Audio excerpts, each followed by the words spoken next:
G'day, you mob. How's it going? Welcome to this episode of Pete's 2 Cents on the Aussie English Podcast. I am going to do my best today to be able to answer these questions, and I am hoping my voice holds out. So I have been sick. This week I've copped another one of these diseases from daycare or from winter. Who knows? I went and saw The Cause recently, an Irish band, so maybe I got it there. But we went to Rod Laver Arena in Melbourne and watched The Cause. It was the first time they'd been in Australia for 20 years. So I had to go with the family. I grew up on that music and loved it. Songs like Runaway and Forgiven Not Forgotten, Breathless, Irresistible. It was just great seeing them live. And hopefully it's not the last time they come to Australia. So maybe I got it there. But yeah, I had a great time coughing and spluttering and losing my voice in general and feeling like crap. So I'm sorry for not answering the questions this week on Monday on Instagram, but I'm going to do my best to do it now. And you know what? I'm actually going to grab a drink before I get started here because I already feel my voice going. Okay, so let me open up Instagram and we can get into it. Okay, if I'm dating an Australian, who pays the bill on each date? What is your culture like about dating? So this one comes from I've Corona Dob. I think I've done one of your questions before on the podcast. So this is a good question. I think I've covered this on an episode before where I talked about dating, I believe. And I've probably talked about this with my wife on the podcast as well. More and more and more, I think it's becoming normalized in Western cultures in general, but definitely Australia, where women pay as well as men, right? So when I was on the dating scene, 6+ years ago now, I've been married for 5.5 years.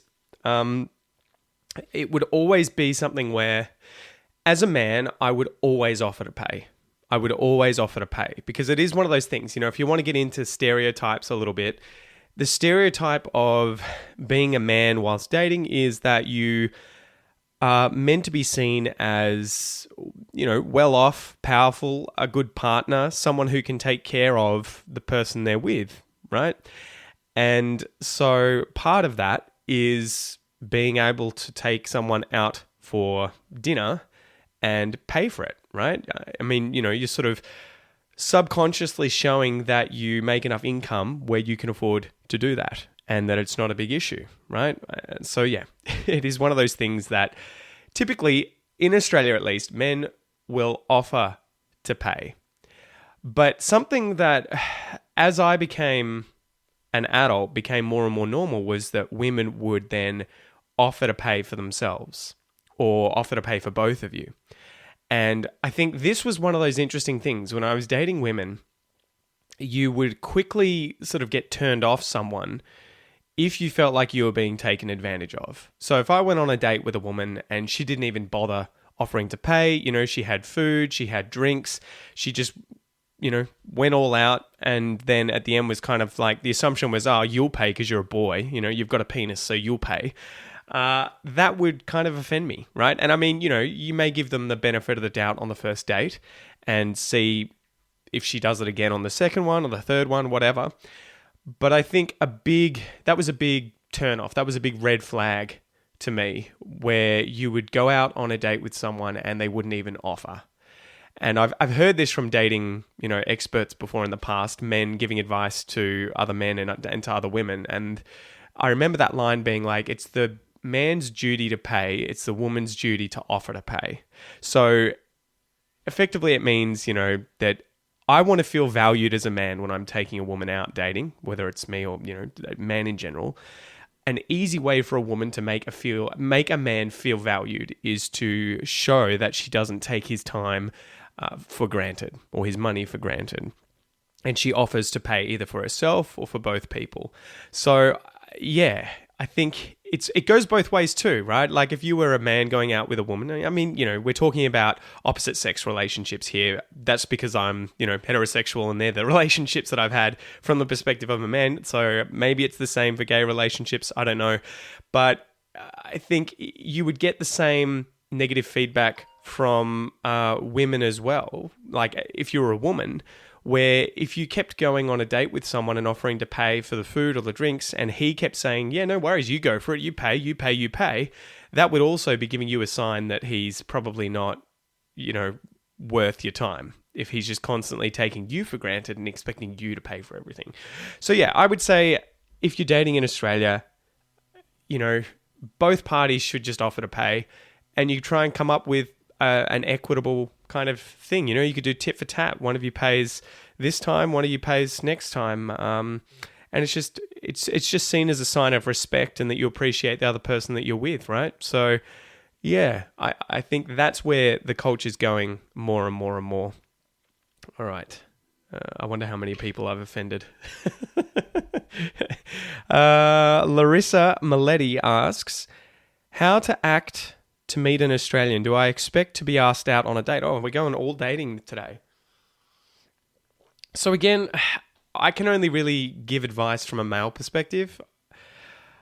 I think if I was hanging out, obviously if, I'm a man and I'm hanging out with a woman, if I was single again, I would probably be the one who would try and instigate the first move. I would be, if I really like someone, I'm going to let them know as soon as possible and show them that I'm not just after, say, a friendship, right? Like if I meet a woman that I'm attracted to, I get along with her, she seems like an amazing person, I'm going to say pretty quickly, I'd love to take you out sometime, and I'd love to, would you like to go on a date with me? I would love to get to know you better. You seem like an amazing person, because you just don't want those kinds of opportunities to pass you by, right? You don't often meet people like that you feel like you may be compatible with in terms of a relationship. They're not just everywhere, right? You don't just walk outside your house, walk down the street and pass 50 people that you could be in a long-term relationship with. They tend to be hard to find.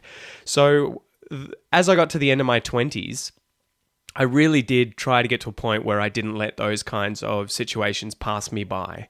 I didn't want to regret not asking someone out or not talking to someone or not even subtly trying to make a move in terms of showing them, flirting with them, showing them that I'm interested.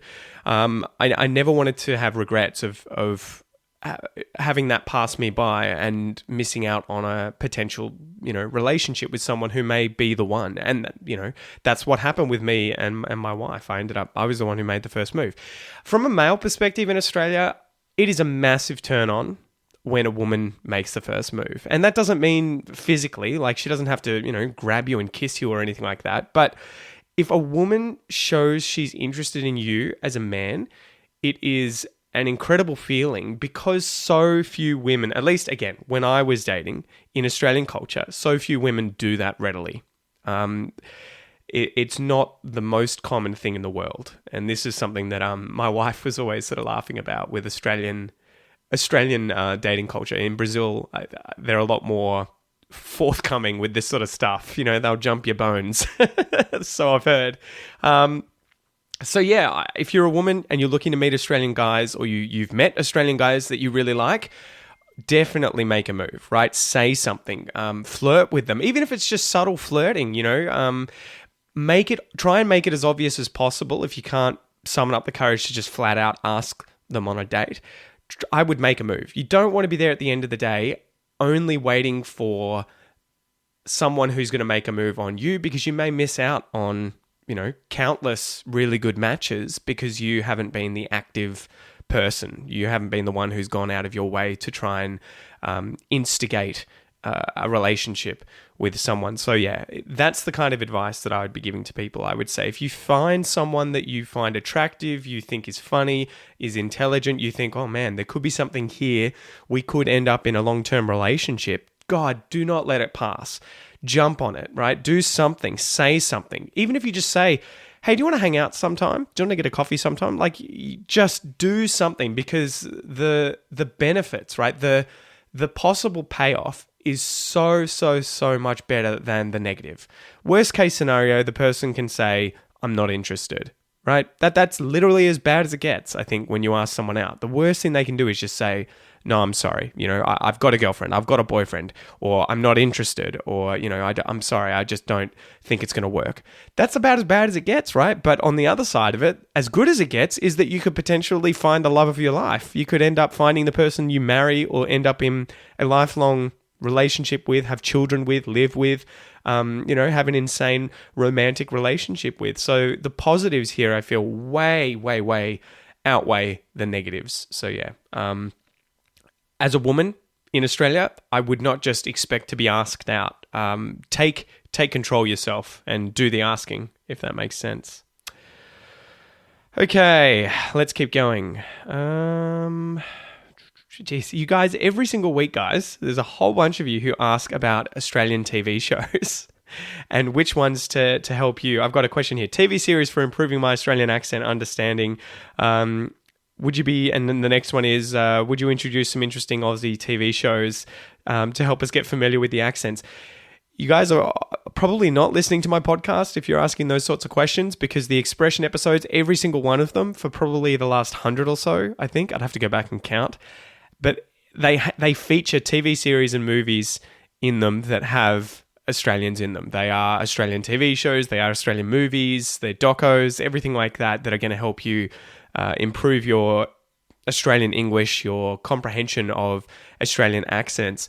I've said it multiple times in the past, find any Australian TV show that you find interesting, that is about topics that want to make you sit down and watch the entire thing, that draw you in. Don't just watch any TV show or movie because it's got Australians in it, it's made in Australia, whatever, because you may hate it and just zone out. You might fall asleep on the couch, right? And at the end of the day, what's important is you being engaged with the content, with the material that you're using to study, to get better at understanding Australian accents. So the first step would be looking for something that you already find interesting, right? If you're into horror films or horror series, look for an Australian equivalent to that. If you're into romance and comedies, try and find series or movies or docos related to that as well, because you're going to watch them and enjoy them a great deal more than, if you're into rom-coms and someone says, hey, check out this horror slasher film, you'll love it. You'll be like, not my thing, right? It's not my thing. The next thing beyond that, and we've talked about this many times, is that you need to actually study the material. Right? You need to spend time with it. You need to listen and repeat. You need to do multiple passes of the same material to really get the maximum out of it possible. It's all well and good to consume content in your target language as just a daily practice, right? It's good for you to spend time with the language. But if you have a problem, say, your vocab isn't good enough, or you feel like you need to learn more expressions, or you don't understand Australian accents, what you need to do is spend a lot more time with the material you're studying, you're exposing yourself to. So this would look like, say, finding a TV show and finding one episode of it that's 30 minutes long and maybe watching it once and then taking notes, finding new words and expressions, use the subtitles, watch it again, take notes. Which bits did you understand? Which bits didn't you understand? Watch it again, watch it again, watch it again. I'd probably watch the same episode 3 or 4 times at least, with subtitles, without subtitles, writing down new vocab I'm learning, slang terms, expressions, focusing on parts that I'm having trouble understanding. Is there a certain conversation about a certain topic that I find really hard to understand? Is there someone in the TV show or film that has a really tough accent? If that's the case and I understand everyone else in the film, I'm going to spend time repeating the sections that person's in so that I get familiar with their accent. Because that's a big thing. If you've got trouble with, say, Australian accents, it's not going to help you to expose yourself to, say, more British English or more American English if your goal at the end of the day is to understand as many Australian speakers as possible. What you need to do is find the Australian speakers that you're having the most trouble understanding, find TV shows, find movies, find scenes within these materials where those accents are being used, and then use subtitles to help you hone your ear so that you can understand the nuances of the pronunciation that person is using when speaking English. I'm just going to have a sip of water again. So yeah, that's it. Where to go to do this? There are TV shows and movies on Netflix that are Australian. So just do a Google search, see if you can find Netflix Australian TV shows, Netflix Australian movies. I always suggest that you guys sign up to SBS On Demand or iView. So these are free sort of Netflix equivalents in Australia. iView is ABC. It's run by the government, so it's free. You can sign up online at iView. I think it's .net.au. You'll have to do a search, but iView, so the letter I and then view. Sign up for that. I think the majority of the stuff on there is Australian, though there are some series and films that are from overseas. And then SBS On Demand has a lot of stuff as well that you can watch again for free. And I think both of those platforms will have subtitles on there as well, so that you can play it on your computer, on your phone. They probably both have apps, so you should be able to download it on your phone and just sit there and, watch away. But the good thing is they should have subtitles as well, so that you can listen and repeat and practice reading whilst you're listening. Okay, let's keep going. What kind of dog breed is your favorite? So this one comes from Tyler. That's a good question. I think Labrador is probably... Again, it's not like I don't like other dog breeds. Dogs in general I really like, and I love cats. I just love animals. You guys will know my background is zoology, right? I did 11 years of study at university studying animals in one form or another. And I just love animals. So I love dogs as well. And I've grown up with Labradors. My parents always had Labradors. We've had golden Labradors, brown ones, black ones. We've got one at the moment called Banjo, my dad's Labrador. And they're just kind of really good family dogs, right? They're not too energetic and crazy. They don't, at least the ones that I've experienced, don't bark like crazy usually. They're not the yappy kind of small dog that's constantly making noise. They're not really aggressive. They tend to be pretty sort of dopey and friendly, if that makes sense. They get along with children, which is really good at this point. Obviously, I've got 2 kids, and my sister's family, she's got 2 kids, and we're always over at my parents' place, and the kids... Well, Noah's not a massive fan of Banjo. He's kind of scared of him, and I think a big part of it is that Banjo is so kind of like big and licky. He always licks, and they're all at kind of like face height with Banjo. So Banjo constantly comes up and wants to lick him in the face, and I think it's just freaked Noah out a bit. But Joey, on the other hand, my daughter, she loves Banjo to bits and just is constantly cacking herself, right? That's an Aussie slang term for laughing. She's always going outside, and whenever he comes up and starts licking her, she just laughs her head off. So, probably Labradors. Golden Retrievers are pretty cool. They're sort of similar. I think they just have longer hair. But there's loads of dogs that I like. Dobermans, Rottweilers, German Shepherds. There's so many dogs out there. They're all kind of cool for different reasons. Pugs, Bulldogs, Jack Russells. There's loads of cool dogs out there. So it'll be interesting to know what you guys think, what your favorite dog breeds are. Okay, this one comes from English Viscana. Hey mate, how many pets have you got? So at the moment, we've got 4.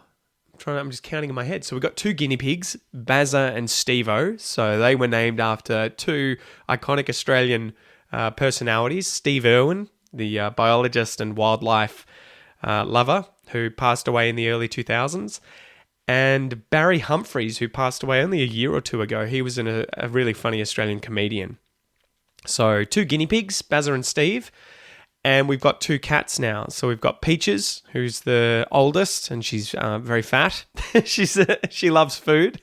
So we got Peaches, and I get asked by you guys all the time, why do you call her Peaches? That was just her name when we got her, so we just kept it. We kind of found it, to be a cute name. So we thought, screw it, we won't change the name. And we've got Scrap, or Scraps. So Scrap is also they're both domestic cats. They're both, I'm trying to think, domestic short hairs. Yeah, so Peaches is a calico cat. She's kind of like white, orange, and brown, but sort of has like tabby patterns on her in different places. And Scraps is black and brown and white, but mostly black and brown tabby. But he has like white on his face and on his paws. And he was called Levi. And when we got him, we went to the lady's house who was fostering these kittens.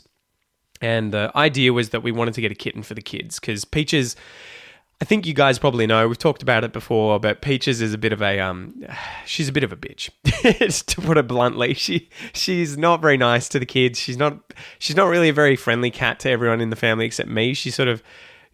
just cuddles up with me, and that's about it. I think it's because I'm the one who's in the house the most. But she doesn't like being picked up. She doesn't like being cuddled, and she scratches if you get too close to her, right? If you get in her face, if you get in her grill, if you get too close for comfort, she lets you know. Whereas Scraps is the friendliest, loveliest little guy. He's like a little dog. He's just always playing with the kids. They throw things for him. He runs around, grabs them, brings them back. And he's just a bundle of fun. So we went and got the kitten because we wanted Noah to be able to pick a pet that... pick a cat, his own pet, that he could bond with a little more from being a very young kitten, whereas Peaches was, she's not much of a kid cat, if that makes sense. We'd like to get a dog eventually, and I think Joey's already sort of picked what kind of dog she wants. I think she wants a golden retriever, and she wants to call it Teddy. So... that'll be fun. But the difference between cats and dogs is just the responsibility required. And as a dad now, you grow up. I'm just going to have another sip of water.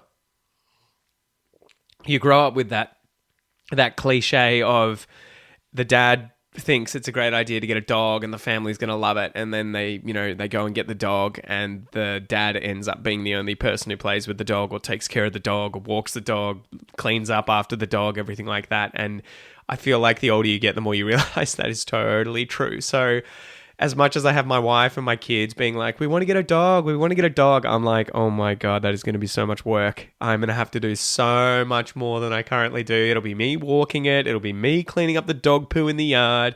It'll be me training the dog. It'll be me feeding the dog. It'll be mostly me. I mean, I'm sure they'll help out from time to time, but it's one of those things at the moment where I'm like, I don't know if I want that extra work or responsibility right now. All right. Let's keep going. This one comes from Shafak. Are Aussies into politics, or do they avoid engaging in this topic? I think by and large, Aussies don't mind talking about politics. I think it'll be the case anywhere in the world. You'll come across people who, for one reason or another, don't want to talk about politics or religion or other topics, right? I mean, everyone has certain topics they're comfortable with and not comfortable with. Most Australians that I would know and encounter would have no issue talking about politics. Like my dad and I, you guys will know from the Goss episodes, we love sharing our opinions about politics and everything. And we don't even mind that you guys may agree or disagree with us. The main point is to allow you guys to understand what some Australians, my dad and I, think about certain topics and issues. And you guys get to sort of have that information out there and you can make up your own mind. My grandparents like talking about politics, my uncle and auntie. Most of the people that I know enjoy it and don't really have a problem with it. And I think a big part of getting to that point is where you have the maturity to understand that even if someone disagrees with you about a certain topic, it doesn't make them a bad person. It doesn't make them someone that you should judge really badly, negatively, poorly. That's a big thing. And I think that's probably a reason that people may not want to talk about politics. It's they fear being judged or they fear judging other people. So, yeah. But by and large, I think Australians are okay. The interesting thing about Australia, and it'd be interesting to know if it's the same in your countries, guys, I think the average Australian probably knows more about American politics, US politics, than they do Australian, right? So, we are just constantly bombarded with information about America, American politics, American culture, American language, TV shows, movies, podcasts. The news is constantly there talking about what, Joe Biden or Donald Trump is doing today. So I think if you were to interview the average Australian, if you were to survey them, I reckon the average Australian could probably name as many, if not more, American presidents, present and past, obviously, than they could Australian prime ministers.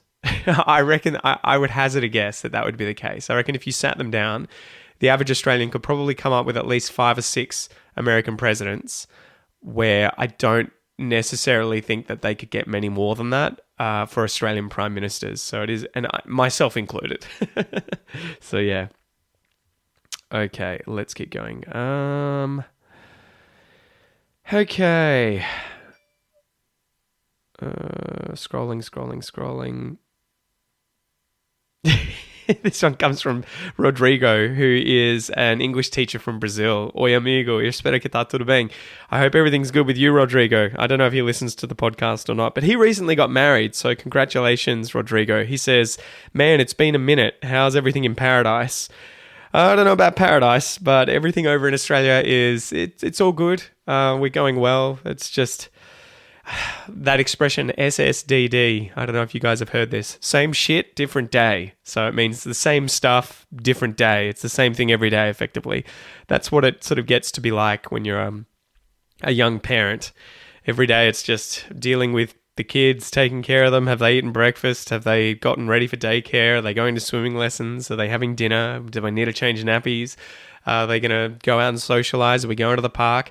Every day is pretty much that at the moment, you know. So, yeah, surviving, but not really enjoying quote unquote paradise at the moment as much as I would like.